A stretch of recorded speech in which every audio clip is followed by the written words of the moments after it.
Here's my second example. It says a 75 kilogram skier has just begun descending a 20-degree slope. So here's my skier. He's going down this 20-degree slope.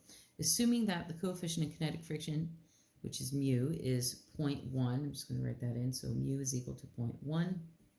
Calculate A, the acceleration of the skier, B, his final velocity. So I know that F net is equal to ma. So if I can figure out the net force, I can actually find A. So when I look at this, I need to draw my free body diagram. I need to draw all my little force factors in. So I always start with the gravity, because we know there's gravity on everything. So gravity will be straight down. So I'm just going to draw an arrow straight down, and that's Fg. Fg is equal to mg, and in this case here, that's 75 times 9.8, and 75 times 9.8 is 735 newtons.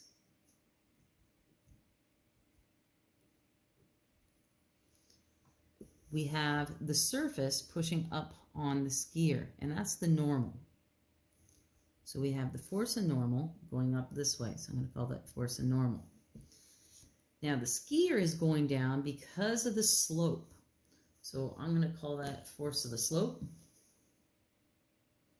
because it's not the full gravity, it's just because of the slope we're going to go down this way. I always call that Fs. And what's preventing him from going down is something called the force of friction. Now, whenever you have an object on an angle, we're going to break it down into its components. So this gravity force, we're going to break it down to the components. So the first one we're going to do is the one that's equivalent to the force of normal. So this component is the exact same magnitude, it's the opposite direction, of the force of normal. So I'm going to write down the force of normal is equal to, well, if that's 20 degrees, this angle in here is 20 degrees, and this is the adjacent beside, so that's the hypotenuse, so Fg cos 20, and that works out to be 735 cos 20 is 690.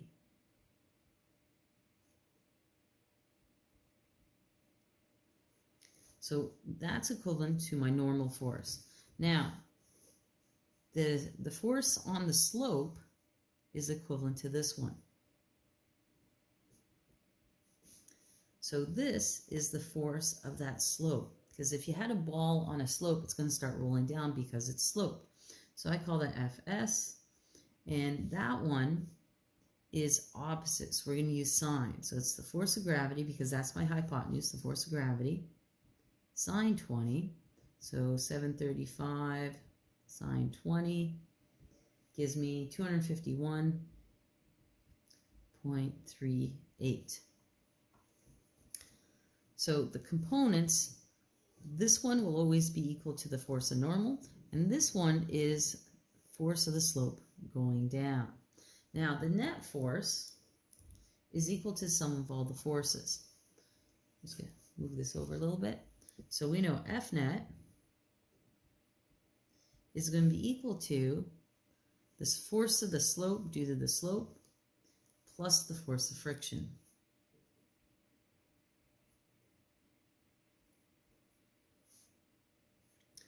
So the force of friction, we're actually going to subtract it because it's in the opposite direction. The slope in our motion is going this way, but friction is always in the opposite direction, so that's why we're going to make that negative is equal to mu times the force of normal. And I know what the force of normal is, I already calculated that. So force of the slope is 251.38. And I'm going to subtract the mu times the force of normal, so it'll be 0.1 times 690. And when I put all that into my calculator, I get 182.3174 newtons.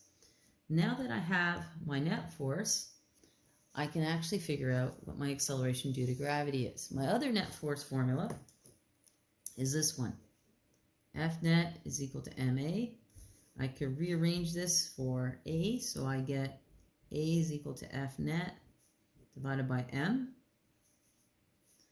So F net is 182.3174 divided by the mass, which is 75. And I get 2.4 meters per second squared. Now B part says the final velocity after 8 seconds. So the skier is starting from rest and he's accelerating down for 8 seconds. So what I want to do is just write down my given information. So in B part, I know the VI is equal to 0. The acceleration, I calculated that in A part, is just 2.4, and that's just down the slope. The time is 8 seconds, and I'm looking for VF. Well, when I look at my 5 acceleration formulas, I'm going to pick this one. So A is equal to VF minus VI divided by T. And I want to rearrange that for VF. So the first thing I'm going to do is I'm going to move the T over here by multiplying it. Then I'm going to add VI to the other side. And I'm left with VF is equal to VI plus AT. Plug in my given, so VI is 0, A is 2.4, T is 8, and I get 19 meters per second.